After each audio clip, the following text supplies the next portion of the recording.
Bueno, bueno, algunos comentarios finales o algún comentario final cerrando ya el año de trabajo de, de los audios teóricos que no me fue tan fácil ir haciéndolos durante el año.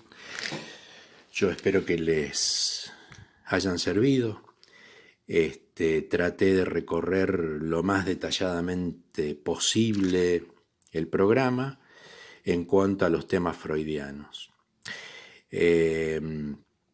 Lo que importa, digamos, que deje, digamos, nuestra materia, Psicoanálisis 1, que les deje a ustedes, y lo que, digamos, sería el criterio, digamos, para considerar que un alumno de segundo año ha podido articular algo, lo más importante de nuestra materia pasa por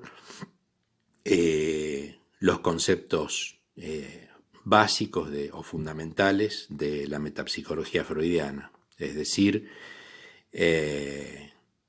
a grandes rasgos lo inconsciente, la represión, la pulsión, el narcisismo, algo de la identificación, muy someramente en relación al narcisismo, y también algo de la repetición, muy someramente. Los dos principios, placer y realidad, diría que esos son los ejes, complejo de Edipo, me olvidaba, complejo de Edipo también, por supuesto, que esos son los ejes, digamos, de nuestra materia, en tanto, como ustedes vieron durante el año, en las distintas instancias de trabajo que pueden haber tenido en la materia, han sido los ejes sobre los cuales se ha trabajado en este año tan particular.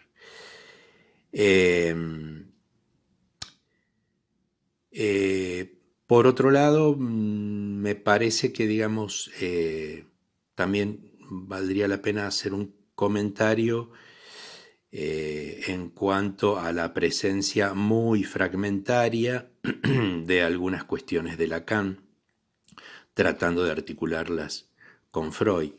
En realidad, creo que las dos articulaciones más fuertes que hay de Lacan a Freud en nuestro programa, o de la relectura de Lacan de Freud en nuestro programa, son, por un lado, digamos, todo lo que tiene que ver con el narcisismo y lo imaginario, y por otro lado, algunas referencias muy parciales a el representante de pulsión freudiano, o sea, el Vorstellung Representans, y su relación al significante lacaniano.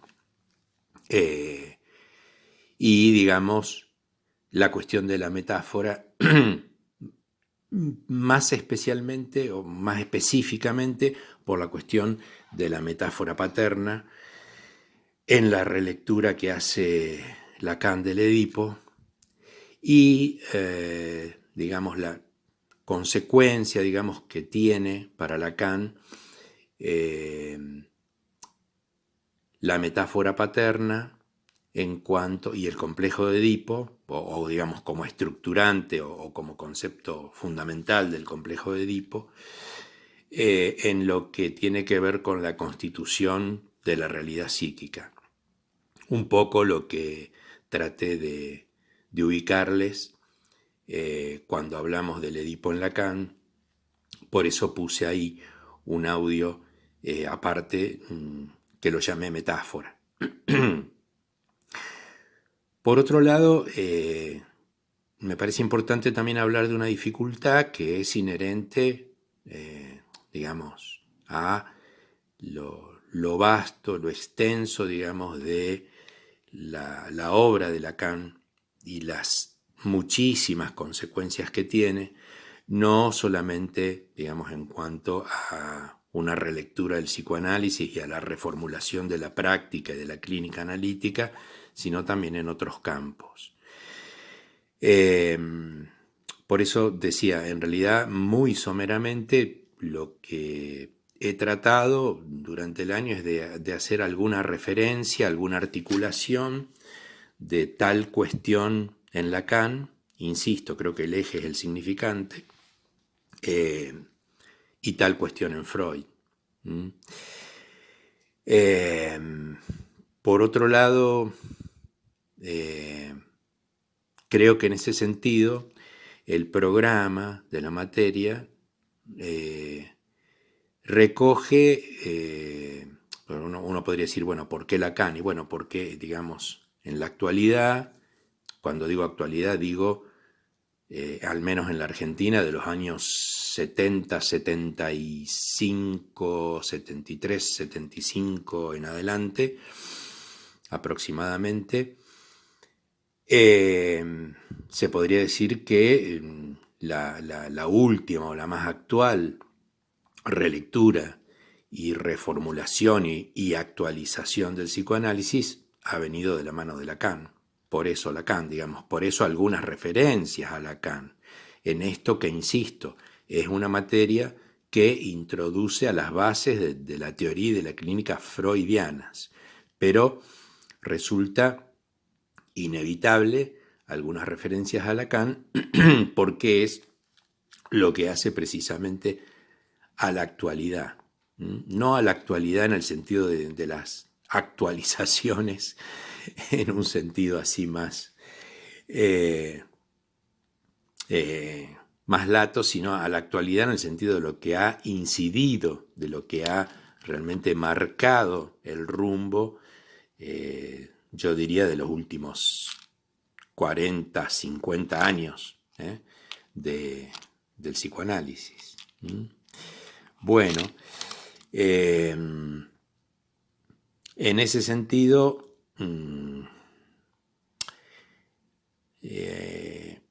a ver, algo más que quería comentar en este cierre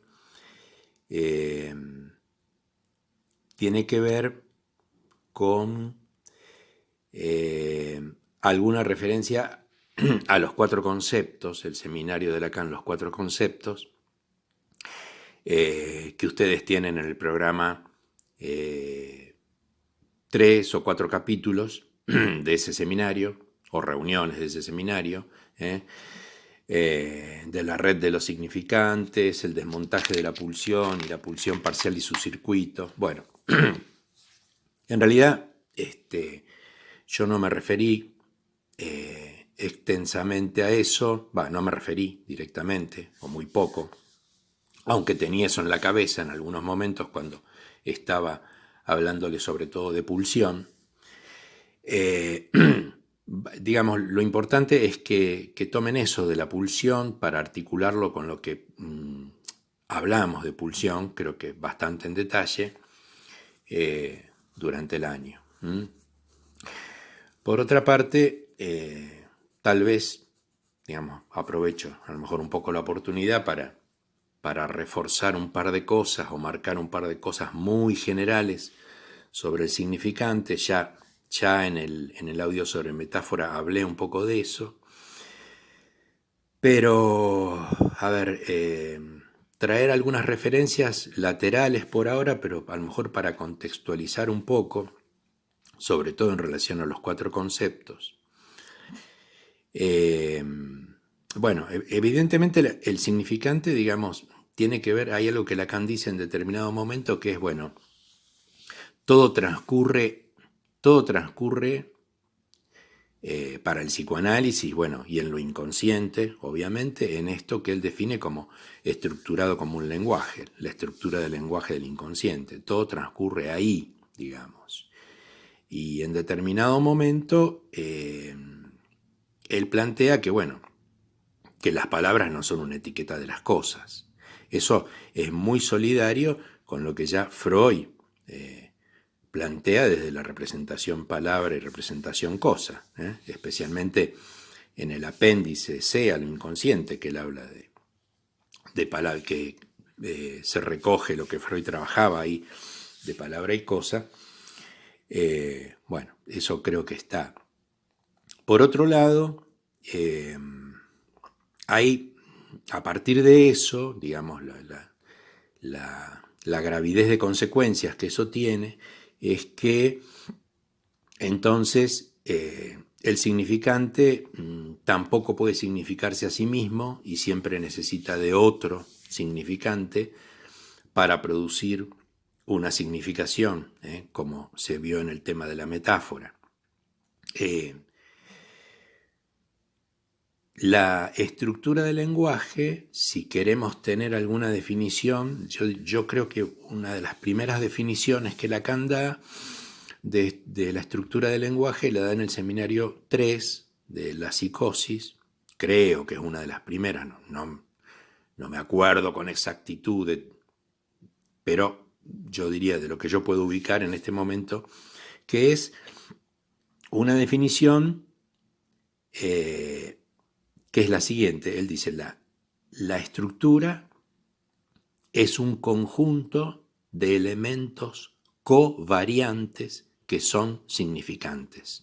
Es decir, fíjense, lo primero que dice es un conjunto. Conjunto, bueno, ahora les voy a comentar algo sobre esto de conjunto. De elementos covariantes, es decir, que si varía uno, varía el otro, o varían los otros, covariantes, que son significantes. Es decir, los significantes son elementos covariantes, si varía uno, varía el otro, o sea, uno produce significación sobre el otro, bueno, algo quedará sin significar, queda un resto, como vimos en la cuestión de la metáfora y la referencia a la metonimia, que a su vez requiere de un nuevo significante, etc. Toda esa covariación, digamos, entre los elementos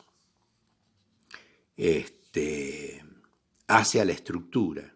Es decir, que la estructura, en tanto se habla y en tanto se produce significación, etc., implica un movimiento permanente. Bien. Y respecto de lo de conjunto, un conjunto de elementos covariantes que son significantes, conjunto, esto es algo que tiene que ver con la idea de conjunto que ustedes, seguramente muchos de ustedes, les enseñan en la escuela secundaria. Es el hecho de un conjunto, es decir, de un agrupamiento de elementos que es finito, es decir, que bueno, tiene una cantidad X de elementos. Pero también remarco eso de conjunto porque en los 4 conceptos, a ver, un comentario muy general sobre los 4 conceptos, el seminario 11 de Lacan, pero que me parece que por ahí puede servirles como referencia. Lateral, digamos, no para examen, ni exigible en un examen de psicoanálisis 1, pero puede servirles.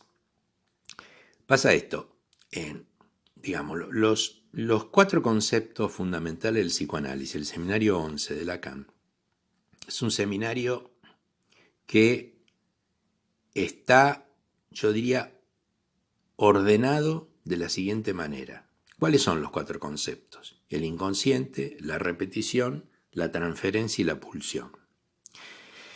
Y está ordenado, yo diría, por un lado, el inconsciente está releído desde la repetición y por otro lado, la transferencia está puesta como la puesta en acto de la realidad de ese inconsciente y esa repetición que da cuenta en la clínica psicoanalítica de la pulsión.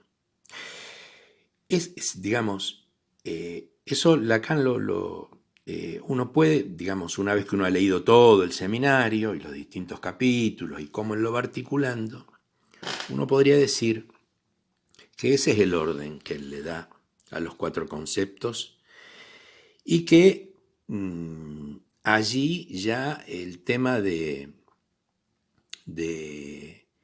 lo lacaniano, digamos así, empieza a tomar, a partir yo creo de ese seminario, si bien se viene replanteando desde antes, pero empieza a tomar otro vuelo y ya Lacan empieza a trabajar los efectos de su propia relectura de Freud. Ya Lacan, no, más allá de la relectura de Freud, o el que viene a tratar de aclarar algunos puntos en Freud y a polemizar con lecturas anteriores de Freud, etc., ya Lacan empieza a tener que dar cuenta, o empieza a dar cuenta más específicamente de las consecuencias de su propia lectura de Freud, es decir, de lo que él fue produciendo para releer a Freud y los impases y las complicaciones o las exigencias teóricas y clínicas que eso tiene. No por nada es el seminario el primer seminario que Lacan dicta luego de que por sus planteos o sus replanteos sobre el psicoanálisis fuera expulsado de las asociaciones psicoanalíticas del momento y comienza a fundar su propia escuela. Bueno, las cuestiones, digamos, científico-políticas que ha tenido el psicoanálisis y que, bueno, sigue teniendo. Bueno, pero decía, está ordenado ese seminario tomando esos elementos. Y ahí lo de conjunto, esto que yo les marcaba de esa especie de definición del seminario 3, ahí lo de conjunto tiene un lugar porque hay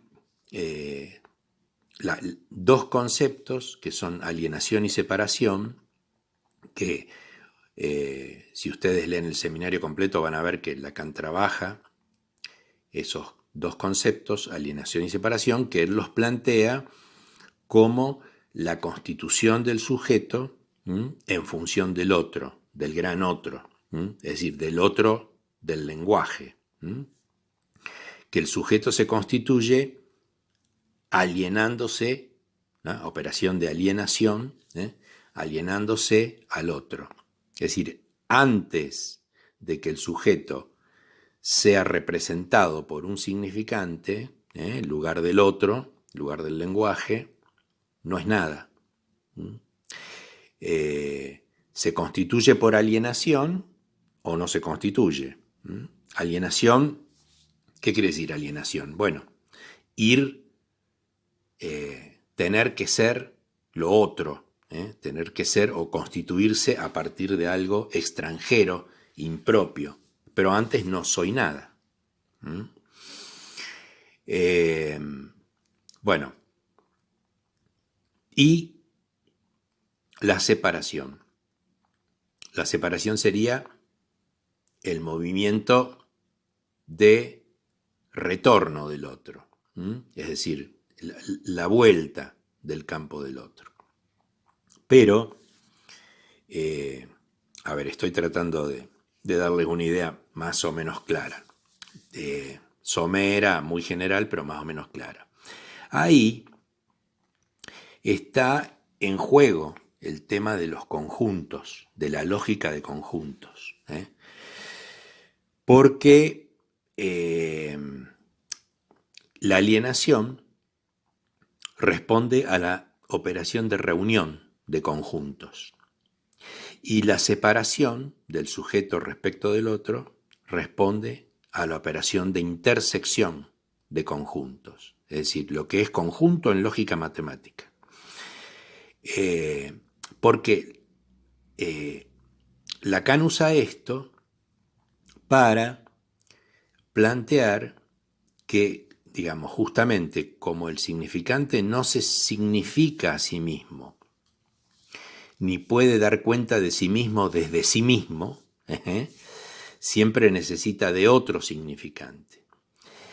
Y ese otro significante puede significar algo, puede producir una significación y un sentido, pero deja un resto de sinsentido. Es decir, que el otro mismo, el otro como estructura del lenguaje, como lugar del significante, a donde el sujeto se va a constituir, deja un resto que podríamos decir así, lo deja al otro en falta y a su vez produce una falta en el sujeto. ¿Qué falta? Bueno, un sinsentido más allá del sentido producido, un resto de lo significable, lo que Lacan va a llamar el famoso objeto A minúscula, como ese resto que yo en algún momento de las clases les hice referencia, como ese resto en donde Lacan va a sostener precisamente esa falta alrededor de lo cual gira la pulsión y que hace que no alcance al objeto, que la pulsión sea un circuito, más que dar en el blanco en el sentido de alcanzar un objeto. Y también objeto A que funciona como causa del deseo, es decir, creo que yo en uno de los audios les dije, bueno, el objeto A, o Lacan dice en determinado momento, el objeto de la pulsión es causa de deseo. Uno podría agregar, el objeto de la pulsión no alcanzado, como resto, lo que resta de ese circuito pulsional, queda como causa de deseo. Ahora, decir causa de deseo implica que el deseo va a necesitar direccionarse hacia otro significante para seguir produciendo algo de sentido y de significación que a su vez dejará un resto, etc. Lacan en Posición del Inconsciente, que es un escrito más o menos contemporáneo de los 4 conceptos, en un momento dice que el sujeto se perpetúa como efecto del significante, que hay un problema con la causa, ¿no? más que un problema, que la particularidad que tiene la causa es que siempre causa, justamente, y está siempre causando. Esta causa es ese objeto A, es decir, ese resto que quedó siempre causando, siempre empujando. Y Lacan dice que la causa es lo que perpetúa al sujeto como efecto del significante. Fíjense que este término perpetúa, es decir, el sujeto es un efecto de ese movimiento perpetuo del significante, de la estructura del lenguaje. No hay un lugar donde el sujeto se detiene, es algo que corre permanentemente en función de los efectos del lenguaje en lo inconsciente. Vuelvo someramente, porque digamos, Lacan equipara la operación de conjunto de reunión a la alienación, porque digamos, vieron que en conjuntos, si yo tengo dos conjuntos, un conjunto tiene el elemento A y el elemento B, por ejemplo, y el otro conjunto tiene el elemento B y el elemento C, y yo planteo la reunión de esos dos conjuntos, lo que queda es un conjunto como producto de la reunión o de la unión que va a tener el elemento A, B, C, pero que tiene esta particularidad, que no es una suma, porque si fuera una suma yo tendría que tener A, B, B, C. En este caso no, tengo A, B, C. ¿Y eso qué quiere decir? Eso quiere decir que en la reunión de conjuntos los elementos iguales no se redoblan. O sea, no es una suma porque no se redoblan. Entonces, ¿qué es lo que... ¿para qué usa esto Lacan? Para poner en juego esto de que el significante no puede redoblarse. Es decir, no puede ser el mismo otra vez. No puede, es esa vez, y no hay dos iguales. No hay, como en este ejemplo que les di de reunión de conjunto, A, B, B, C, no hay dos B, hay una sola en la reunión. Por más que esté en uno y en el otro. Claro, es una manera de plantear eso. Que ya, si lo repito, y fíjense que esto tiene una consecuencia en la repetición, si lo repito como intentando que sea el mismo, ya es otro. Ya es otro. ¿Por qué es otro? Porque es otro tiempo, porque es otro momento, porque ya hizo un movimiento para repetirlo, ya no es el mismo. Entonces, esto hace que precisamente Lacan plantee como mínimo el par significante, es decir, que hacen falta dos significantes, como vimos en la metáfora, para producir algo del sujeto. S1, S2 los llama él. Bueno, entonces, digamos, el S2 me va a significar o va a producir algún sentido sobre ese S1, sobre el significante 1. Pero esto, a su vez, va a dejar un resto, que es lo que Lacan va a plantear por la otra operación de conjuntos, que es la intersección. Si yo tengo, en vez de plantear la reunión de dos conjuntos, sigo con el ejemplito A, B en un conjunto, B, C en el otro conjunto. Si yo en vez de plantear la reunión, planteo la intersección, no voy a tener A, B, C, sino que voy a intersectar los dos conjuntos en el elemento en común que tengan, en este caso el elemento B. Ahora, ese elemento B, en este caso, me forma un nuevo conjunto, que no es ni el conjunto que tenía de un lado ni el conjunto que tenía del otro, ni el primero ni el segundo conjunto, sino que es uno nuevo que es, no pertenece a ninguno de los dos. Ahí Lacan pone la separación.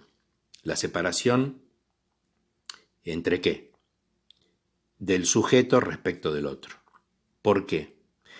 Porque el otro, digamos, en esa intersección, justamente, en esa separación del otro, ¿qué es lo que produce, mejor dicho, la separación entre el sujeto y el otro? Que justamente hay algo, que es lo que Lacan, insisto, va a llamar objeto A, que no se puede terminar de significar, que es resistente a la significación y que no se puede terminar o no termina de tomar sentido. Es un resto sin sentido. En los cuatro conceptos, bueno, Lacan lo plantea de distintas maneras. También lo plantea como lo que queda como lo real fuera de todo pensamiento. Bueno, en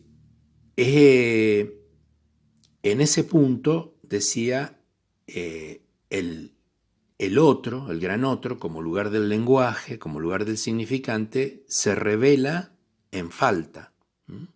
Pero es esa falta lo que motoriza también a la pulsión y al deseo, y al hecho de que justamente ahí esa falta queda como causando que haya ese movimiento perpetuo en relación al significante y su efecto, que es el sujeto. En realidad uno podría decir que no hay alienación sin separación, es decir, que si no se produce la separación respecto del otro, tampoco se ha consumado la operación de alienación, porque justamente al, digamos, no redoblarse el significante en la alienación y necesitar de otro significante, ya la acción de este otro significante produce ese resto de la intersección, de la separación respecto del sujeto y el otro. Bueno, esto en realidad, además, en este seminario, Lacan hace una referencia a un concepto que se llama holofrase, que es, digamos, la frase que lo dice todo, sería, o mejor dicho, o precisamente por decirlo todo no dice nada, pero él llama aquí holofrase justamente a la falla respecto de la alienación y la separación, que no se puede producir ese par significante, esos dos significantes como imprescindibles para que se produzca un sujeto del inconsciente.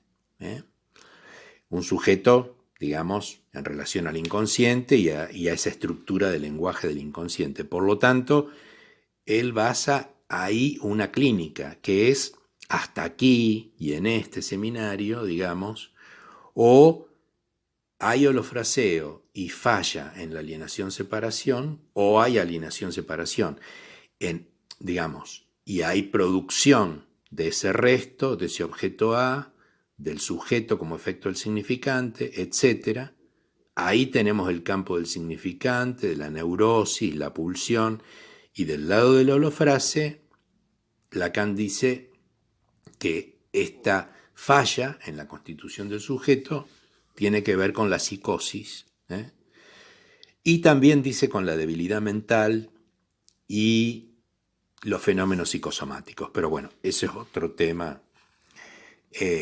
Yo simplemente traigo todo esto para mostrar, digamos, para tratar de dejarles una referencia del alcance de la cuestión del significante y para contextuarles un poco este seminario 11, que bueno, tiene algunos capítulos en nuestro programa anual, digamos. Pero entonces, de ahí ya, de este seminario, van a surgir 4 términos importantísimos en Lacan, que después de ahí en adelante van a estar dando vuelta permanentemente en la enseñanza de Lacan, que son el S1, S2, como el par significante indispensable, de la lógica significante misma, el sujeto tachado por el significante y el objeto A como ese resto, que, digamos, de la articulación significante, como eso que resta, que queda por fuera de la articulación significante, digamos, causando a su vez permanentemente el movimiento del sujeto en relación al significante. Esto de que el significante no se redobla, de que necesita de otro, etc., si a ustedes les suena algo de la vivencia de satisfacción, de que hay algo irrepetible, pero que a su vez hace repetir permanentemente, de que siempre hay una segunda que hace diferencia con la primera y ahí queda un resto, etc. Si les suena eso, les suena bien, yo diría, porque eso está presente en este desarrollo de Lacan, de alguna manera. Esto que no se redobla, que no puede reencontrarse, que siempre se reencuentra desde otro lado, pero que eso a su vez deja un resto. Freud decía satisfacción buscada, satisfacción obtenida. Bueno, no es que el objeto A sea solamente eso, porque aparte del objeto A, además no es un objeto. Es una letra, una A minúscula que anota esa diferencia, o que anota que ahí se constituye algo como faltante para el sujeto. Bueno, nada, o sea, no quería terminar este comentario final un poco sobre la materia sin acercarles esto que espero haya sido más o menos claro como referencia. Y lo otro que quería comentar finalmente, a ver, bueno, repasé lo de conjunto, lo de significante, lo de... Sí, está. Entonces, para terminar, lo otro que quería comentarles es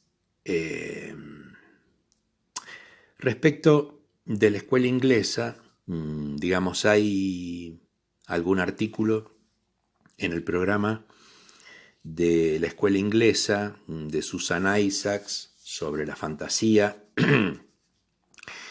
y en realidad la escuela inglesa, la escuela kleiniana, en su momento se puso en el programa alguna referencia, más que nada por sugerencia de Laconeau. En realidad, cuando Laconeau, en este proceso que la actual gestión de la facultad acaba de terminar, digamos, de regularización de la situación de la facultad, de los programas de estudio, etcétera, con Laconeau, cuando empezó ese digamos, proceso de revisión de Laconeau sobre los programas de nuestra carrera,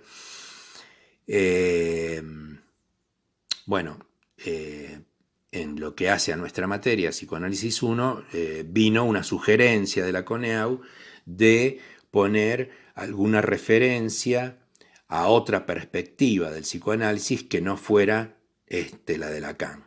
La verdad que no sé por qué, no sé hasta dónde eso es pertinente o no, pero bueno, era una sugerencia fuerte, casi, digamos, como diciendo, bueno, tiene que haber algo en ese programa.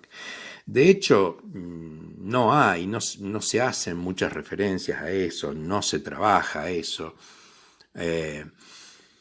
Bueno, se puso, había que cumplir ahí con un requisito burocrático, formal, en fin.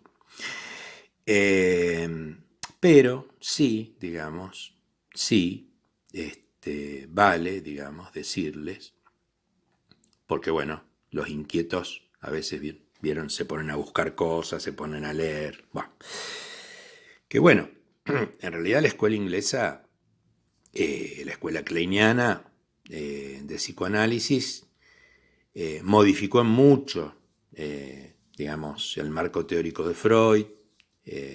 Bueno, después obviamente Lacan de alguna manera critica muchas cosas de la escuela inglesa, valora otras, pero digamos, de la escuela inglesa yo les diría, si ustedes quieren tener alguna idea de la escuela inglesa, yo les diría que hay un librito que se llama Desarrollos en Psicoanálisis, que en realidad es un extracto de las obras completas de Melanie Klein. Pero bueno, en las obras completas de Melanie Klein escriben también otros u otras autoras, más que nada autoras. Y hay, yo diría, 3 artículos de ese Desarrollos en Psicoanálisis, que son uno de Susan Isaacs, Naturaleza y función de la fantasía, Otro de Paula Heinemann, que se llama Nota sobre la teoría de los instintos de vida y de muerte, y otro de la propia Melanie Klein, que se llama Nota sobre algunos mecanismos esquizoides. Bueno, ustedes van a tener ahí en esos 3 artículos, por supuesto que no van a tener ahí toda la teoría kleiniana, pero sí van a tener una idea de algunas cuestiones fundamentales de la teoría kleiniana. Hay una diferencia fuerte, por ejemplo, respecto de esto de instinto de vida y muerte, con Freud mismo, porque hay una concepción casi innatista de instinto de vida y muerte, no está tratado con la lógica pulsional y de mezcla pulsional que tiene Freud, por la escuela inglesa. Y después hay toda una concepción que Melanie Klein trabajaba como la concepción de un yo temprano, que pasaba por 2 posiciones estructurantes, que la primera la llamaba esquizoparanoide y la segunda posición depresiva, que tenía que ver sobre todo con las relaciones muy tempranas del niño con los objetos.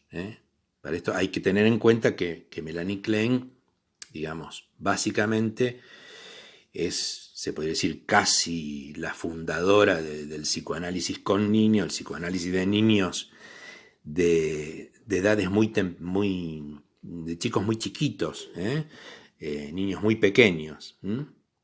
Y bueno, ella hace todo un planteo respecto de una posición, de una estructuración temprana del yo, que ella llama esquizoparanoide, que tiene que ver con la introyección y la proyección por parte del niño de sus impulsos eróticos y agresivos, hostiles, y luego con la progresiva integración del objeto, que no está ya dividido en un objeto malo y un objeto bueno, perseguidor o amable, o satisfactorio, diría, y se integra, y ahí hay una especie de duelo en cuanto a poder aceptar al objeto como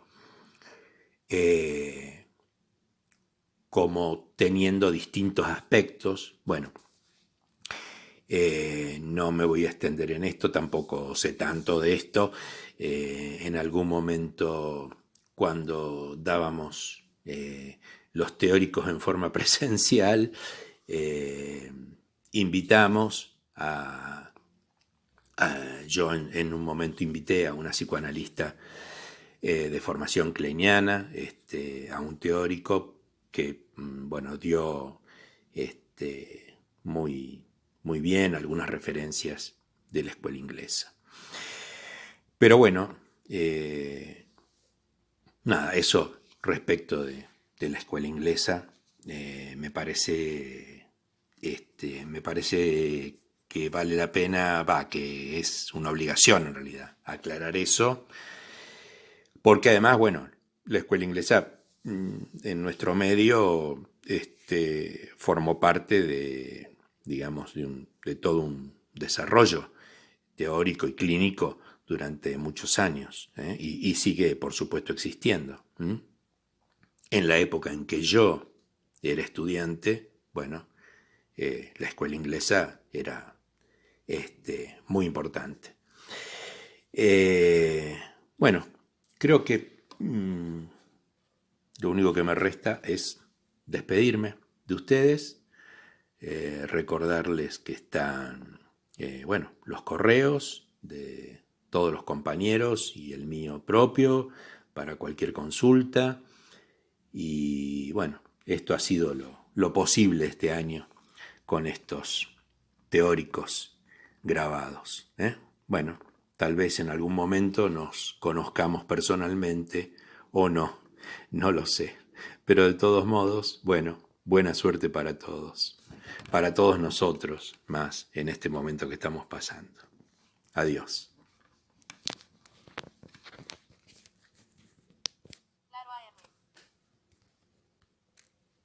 Pausar.